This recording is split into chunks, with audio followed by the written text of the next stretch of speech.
Kristjan ja Raul, palju õnne teile! Aitäh! Millised praktikatega selle mängu peale läksite?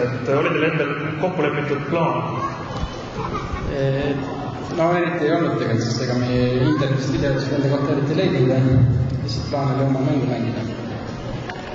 Mis sa vastast ette teadsid? Kuidas? Mis sa vastast ette teadsid? Ei teadnudki midagi.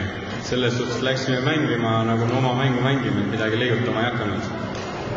Ma vaatan, et ega siin Eesti Kondsil ongi vist selline taktika vähemalt praegu esialgu, et 2 geimi ja ongi kõik. Kas 2 geimi tulid lihtsalt?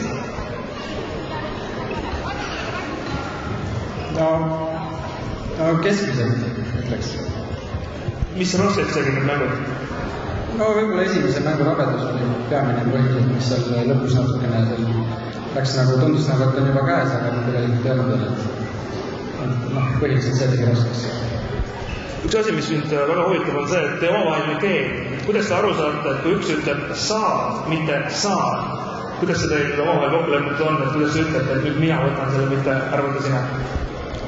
No see saan ja saad, see on võib-olla pigem enda jaoks ütled, et eks me saame aru ja tunnetame, kus kohas partner on ja teame, et kes sinna läheb. Vahest tuleb juhtumeid, kus jookseme kahekes ühte kohta, aga õnneks neid tuleb vähe. Edu teile, aitäh!